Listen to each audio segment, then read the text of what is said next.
Good morning, everybody. We're going to give everyone just about 1 minute to get connected, make sure their audio, video working, and all of that. So just hang tight for me for 1 minute, and we'll get started at 12:01.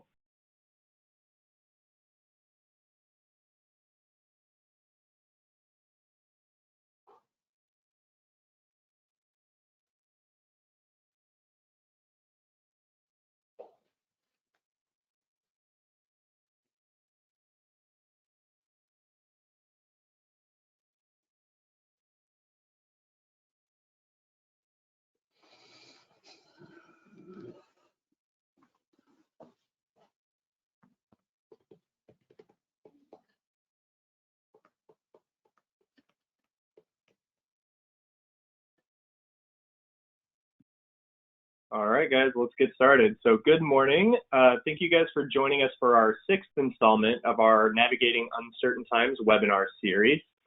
Before we get started today, I just want to cover a couple of quick housekeeping items.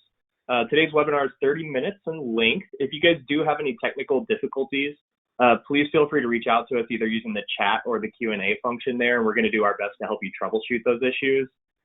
Far and away, the most common issues that we see are audio related. So maybe it gets the quality goes down as you go in or gets a little scratchy. If that starts happening, please use the phone call option on the audio tab of GoToWebinar. It'll basically just give you a phone number that you can dial in. And most folks have said that they've had much better success there than using the computer audio. We will be taking Q&A throughout today.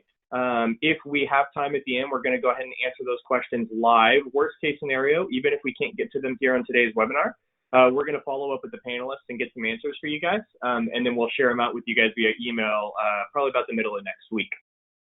So let's go ahead and get started. My name is Matthew Beal. I'm a product marketing manager here at Storable, and I'm going to be your host for the Navigating Uncertain Times webinar series. And before we get over to the actual panel, we wanted to start by giving you guys some quick insight into kind of why we started this series. And so at Storable, we see it as our responsibility to help provide some perspective and insight in the midst of this crisis. And specifically, we believe that we're in a unique position to do so for 3 main reasons. And that's one, the breadth of our client base. We work with over half of the operators in the US, and both large and small operators. And so that gives us a really broad view of how folks are addressing this crisis. But we also have a depth of industry expertise, and we have one of the largest teams in the storage industry, and it's made up of folks with decades of experience here. And so that lends us a very deep expertise in a number of areas, both operational and marketing. And then lastly is this these available resources, volume of resources, where we have some really strong relationships with various industry associations and vendors throughout the industry. And so we also speak very frequently with them, and we kind of understand how they're helping folks address the industry or what are the various challenges in COVID-19 and what they're dealing with. And so it's that collection of 3 where we feel like we're in a unique position to help you guys navigate these times. And so let's take a quick look at our webinar series at a glance here. Last week, we had Chuck Gordon, CEO of Storable, who's joining us again today. His guest last week was Ken Dietz, who's the president and CEO of the SSA. And they were there to be able to give a discussion on how the SSA is addressing the COVID-19 challenges that are presented to the industry and kind of what those actions are that they're taking against those. It was a really great listen. If you didn't get a chance to hear it, you can go to blog.storable.com and you can watch a recording of that. Today, we've got a couple of folks on for another operator roundtable to be able to discuss more of the future of the industry. And so if you guys have been participating in the previous ones, a lot of our conversations have been focused around kind of the very, very tactical responses of what do I do immediately now that my world's flipped upside down? How do I create a contactless tenant experience? How do I handle collections and delinquency in this new world? And a lot of those problems, luckily, we're hearing from operators, they're either already solved or they're in the process of solving. And so as that kind of shock and adrenaline has worn off, a lot of people are now asking questions like, what is the impact of this going to be kind of more medium term and long term to the industry? And so that's what our panel is going to be discussing today. And then next week, we're going to have a conversation about automation in the storage industry. Very, very similar thematically to today, automation is something that has popped up as a theme in response to the various unique challenges presented to us. And we're hearing from a lot of folks that they're, investing in this. Their consumers are appreciating it. They, it's an enjoyable tenant experience. And so we're going to kind of take a deeper dive into what this might look like for the future of the storage industry as it relates to automation. But without further ado, I want to introduce Chuck Gordon, the CEO of Storable, who's going to introduce the rest of our panel here in just a moment. But Chuck, go ahead, take it away. Awesome. Thank you, Matt. Very excited to be here again, everyone. My name is Chuck Gordon. I'm the CEO of Storable. This week we have an exciting panel of two excellent and experienced operators. We've got John Manis, the CEO of Pinnacle Storage Properties, and his company has 20 stores in 3 states. And Tim Springer is the president of Move It Self Storage, and they have 85 properties in 6 states. And I think those of you who've been following these webinars for the last few weeks, we've had a bunch of different operators on here. I think an interesting angle with both John and Tim is that they are more concentrated regionally than perhaps some of the other folks we've talked to so far, so they might have a slightly different perspective. Anyway, without further ado, let's go ahead and get started, guys. Thank you again for joining. We're excited to have you today. Thanks for having me. Glad to be here. All right, so kind of broke it down into 2 sections today. So first is around operational guidance and issues, and the second is industry foresight. So let's start first with on the operational side of things. I mean, obviously no one expected this crisis to happen, but how prepared would you say that you were, understanding that it came out of nowhere, for the adjustments that needed to be made? Maybe John, let's hear from you first. Well, it's interesting because your next week topic is on technology and all that kind of stuff. And for those of us in the industry that have been around for a little while, like Tim has, I mean, the industry's been beaten on that for the last 5 to 10 years. And if you're a part of that, you're in front of the curve. Like Rent Online, as an example, is the perfect tool for what's going on right now. Right. So when you say how prepared were we, accidentally, we were really prepared. So it worked out just fine based on the technology that we put in place, say, over the last 5 years since we started our company, and the last 15 since I've been in storage. The industry has continued to grow from a technology standpoint. So from that, it was seamless, in my opinion. It's been compared to other industries like retail, multifamily, all that kind of, you can go down that whole rabbit hole. Right. Ours has been painless. It really has. The transition for us has been pretty easy. That's great to hear. And Tim, how about you guys? Well, I want to work for John then. He's a visionary here. No, I agree. It was accidental, I said. So I will say that we were prepared in some ways, and we were responding and moving pretty quickly to get up to speed in other ways. The industry as a whole, John's right on, from the technology standpoint, has been adding features and things like within SiteLink using the MyHub platform. So we had last year gone to a tablet for each of our managers, or an iPad, where they could have that remote capability on the property and match that with voice over IP phones. So that technology was in place, and a lot of the systems like renting online and being seamless on the marketing program to the rental were in place, but we hadn't fully adopted yet. So we were still at the early adopter stage internally, and had been beta testing a lot of those products when you put them all together. So from a technology standpoint, the parts were there. It was getting the staff up to speed to use it, because most of our people are used to working in an office every day. They're not used to traveling around and working remotely, working on a tablet. So there was a learning curve to adapt to a form of remote management, whether that's offsite, in the office and the door closed, and becoming effective to work in that way. Yep. No, that makes sense. It's interesting. Yeah, I mean, this is related to something we experienced at Storable, which is when we integrated all our systems over the last couple of years after putting together kind of the core companies. We made the decision to when we put in a new phone system, choose the one that, enabled work from home, even though we weren't really doing it. And to John's point, it's one of those like, okay, well, luckily, that was all in place. So we were able to switch over to full seamless immediately. But it's those kind of decisions about people, thinking forward with technology that have enabled a lot of folks in self-storage to thrive during this time. Okay, that's great. So how about rental volume? I mean, what have you guys been seeing there? We've heard, some trends moving around, but curious, what's the latest? Are we seeing a downtick, and how's April going so far? Let's go with you first this time, Tim. Sure. So Chuck's comment was right. Our 6 states are largely in the Southeast United States or SEC country, so a little more regional concentration. We have seen a downtick in rentals. We saw a little bit of a delay in the southern states adopting stay-at-home measures or more restrictive places than the Northeast or some of the Pacific Northwest. So our downtick came later. We saw the end of the second quarter, end of March, activity really just coming to a standstill from an incoming volume, and that continued into early April.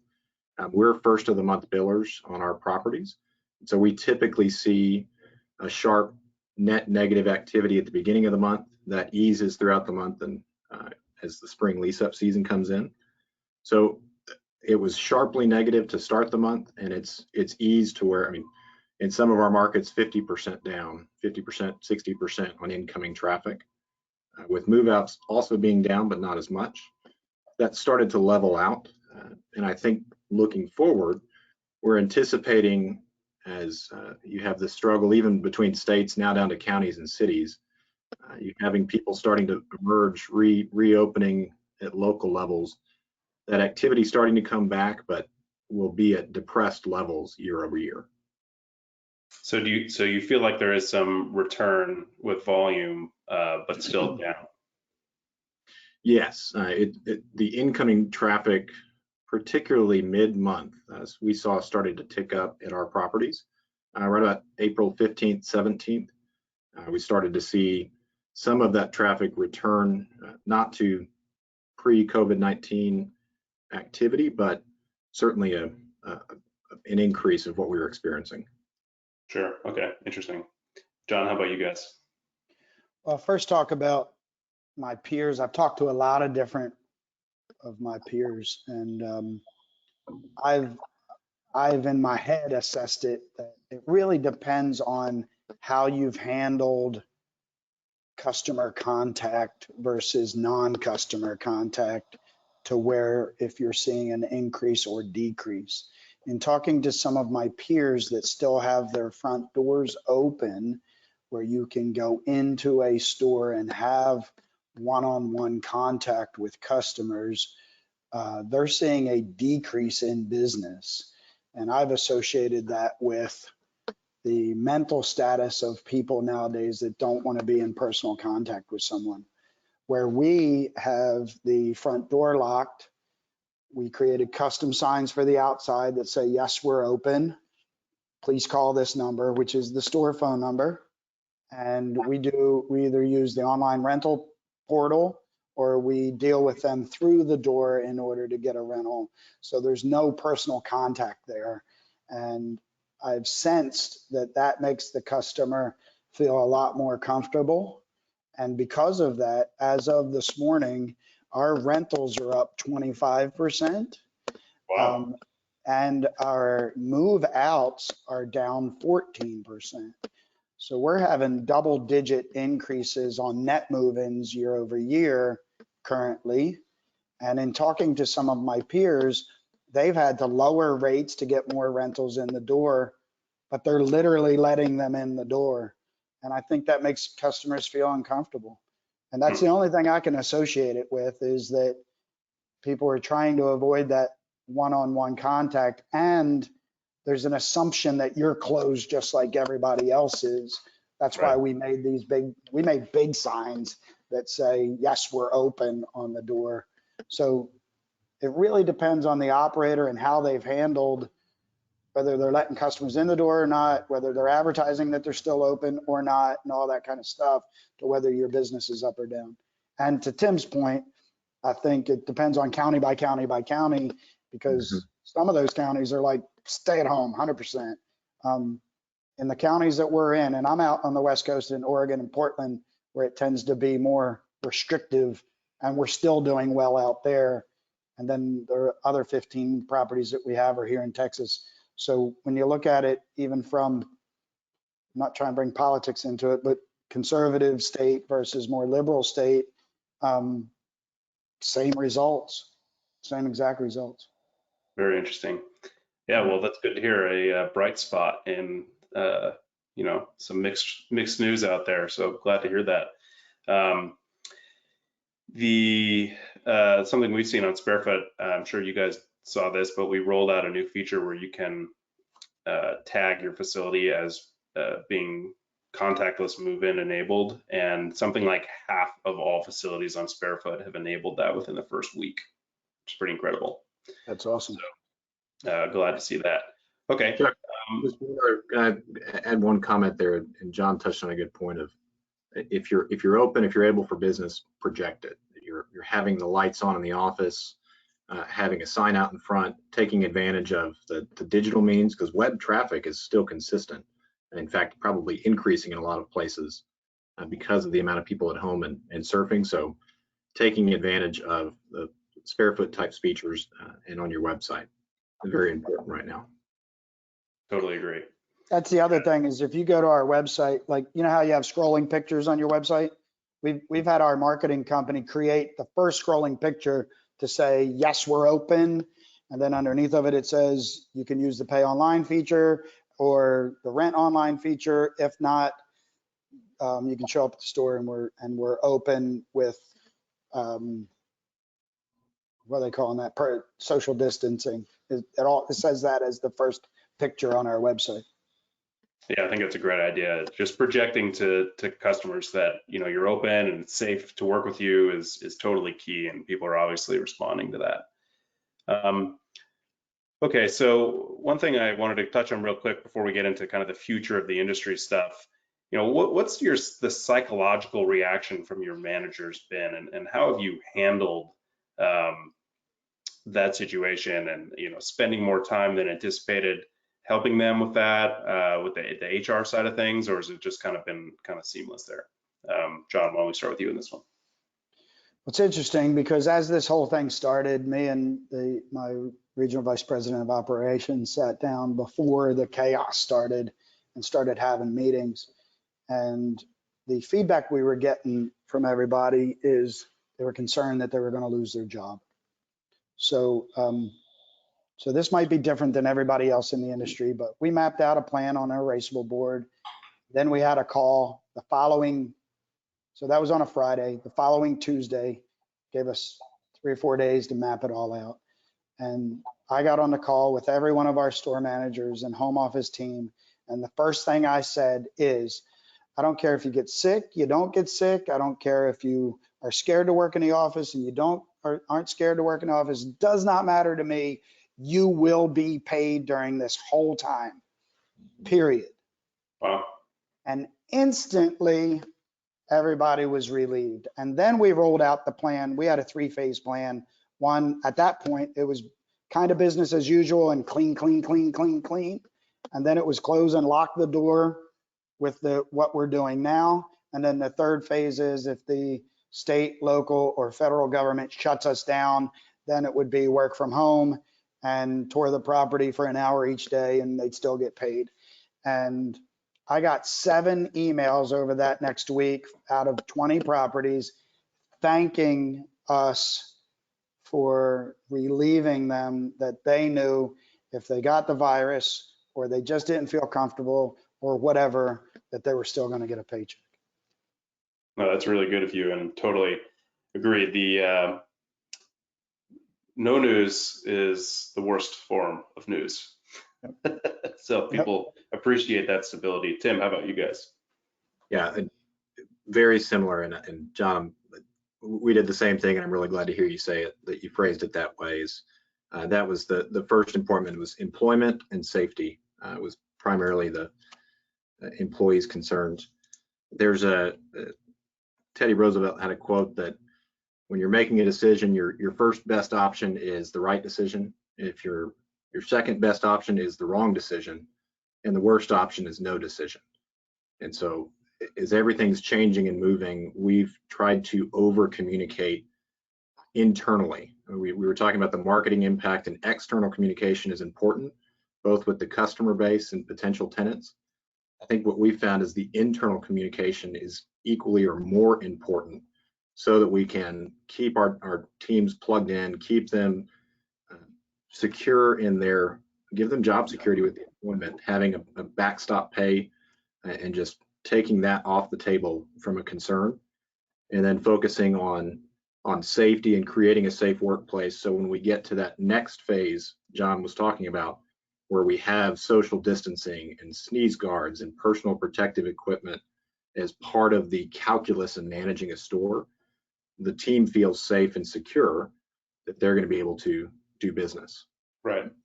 I'll add what we've done to do that is kind of amped up the same communications we're sending. Every time we're sending an external communication, back that up a couple of days, we're sending an update internally of here's the changes that are coming. By the way, Congress has passed 4 new laws this week, and here's how they affect you. And then following that up with Q&A calls. And this was, it was a little nervous to do it, but just having a couple days in a row of an hour company-wide, we've got about 150, 160 employees, just opening a conference line where me, our operations team and supervisors were available for anybody to ask a question. And that got a lot of response. A lot of people were calling in and asking questions, or using the chat box to ask a question. So using that communication has really helped manage the psychological reaction, because it is impactful, and still making sure our frontline people are equipped and ready to do business. That's so awesome. Richard Branson says that our customers are our employees. And if you take care of your customer, they're going to take care of your paying customer. And in talking to some of my peers that I was talking about with the social distancing and the doors open and so on, if that team member doesn't feel they're safe, that's going to affect your business. Yeah. And I can truly understand why our business is doing well versus some of my peers, because my customer is my team. And by taking care of my team, they're going to take care of our paying customer. Yeah, I totally agree. That's absolutely spot on. And Tim, that kind of open Q&A is a great idea, and your approach, John, too, is good. We've been doing a lot of that at Storable as well. I've been making a weekly video and sending it out to the team. So, just way more communication than we ever did before, which is actually great. And I think there's an important lesson to be learned for the future there. Okay, so let's talk about kind of the future of the industry right now. I mean, now that the initial shock has worn off a bit, what do you think the next phase of challenges is going to be? And combined with that, what are the signals that you're watching to try to understand what the impact of this could look like in the coming months or years? Tim, let's go to you first. Yeah, I think we've had a good April. Surprisingly, we were talking about rental velocity, but our collections are in line and in the fairway with where we would normally see. And that's the team following up and taking those payments and taking care of the customer base. That for me is the key indicator over the next 60 days is, again, we're first of the month billing. So what happens in May collections in June, both from our individual residential tenants as well as our commercial tenants that are using storage units or small commercial spaces. So that's going to be the indicator we're watching first among, is just protecting our flank. The 95% of our customers who come back every month, are they still coming back? Are they paying their bills? And what can we be doing to work with those tenants to protect our flank? That is going to have a trailing effect on acquisition opportunities, valuations, and what the market's going to respond, because we're going to see a blip in trailing financials and due diligence now that the second quarter of 2020 starts to weigh on future cash flows, and that risk inherent with more bad debts is going to affect cap rates. As we're seeing debt markets creep up, cap rates are going to start creeping up too. Interesting. So based on what you're seeing so far, though, you haven't seen anything too concerning in the data, but you're watching it really carefully because it could change. Is that right? Yeah, I phrased that very carefully. I said it wasn't as bad as we thought it could be. It is down from a month-over-month and year-over-year perspective where we're typically trending, but that's on the, if you think about the idea of protecting your flank, collecting the rent that's accrued, we already know that we're going to be down on income because we've suspended our truck rental activities. We're having fewer move-ins, so that's going to depress fee income or ancillary sales from merchandise. We're still having those amounts, but it's down from a perspective. So that's going to be industry-wide, where if you look at from a percentage income, are you collecting what you can, but also are you continuing to grow? Yep, that makes sense. John, what's your take? Mine's going to be a totally different twist on that, so I apologize ahead of time. So back when the stock market was at 29,000, I was talking to my business partners, and I was more concerned about the storage industry when the market was at 29,000 than when I am right now. And I kept saying that we were due for a correction. There was all this development, there was all this money being thrown at storage. You know, just a flood of people into the industry, some that really know what they're doing from a development standpoint, and some that had no clue what they were doing. Sure. So I was more concerned 60 and 90 days ago of where the market was to where it is right now. And I'll tell you why. Is when the market did crash and dropped to 19,000, they were pulling their money out of the market. And what I was watching is, were they moving into bonds? Were they moving into precious metals? Were they moving into Bitcoin? You know, all the safe harbor type of stuff. And the irony was they moved out of those as well. So they moved out of the market, they moved out of bonds, they moved out of precious metals and Bitcoin and so on. So where did they go? They all went into a cash position so that they can be liquid to be able to jump on opportunities when those opportunities present themselves. Right. So now in the equity markets and in the debt markets, returns are a lot less. So, but if you've been following the debt markets, CMBS type of money is gone. Your mom and pop type of banks are so covered up with PPP and forgiveness loans and things like that. And they got a 1, 2, 3 person team, and they got 30 different influx of all these, hey, forgive me on my retail space or my warehouse space or whatever, my single family homes, etc. So the debt market has, even though interest rates are great, it's slowed down 75%, right? So what that means for us in storage is not as many people are going to develop, not as many people are going to buy. And if you are backed by a cash position, even though there's all this cash in the market, the prices, to Tim's point, the prices of storage is probably going to stay about the same or come down a little bit. But there's so much cash in the market. If you have enough cash to move fast and not have to worry about debt, you're going to get some good buys. You're going to continue to grow. And then you can put that on them later once all those programs ease up and things like that. So from those standpoints, it's kind of refreshing to someone that owns and operates storage to know that hopefully in the next couple of years, they're not going to build right next door to me anymore. And that's kind of cool. So a little bit different twist. Yeah. Silver lining, yeah. Yep. So I welcome the fact that the industry is going to slow down a bit.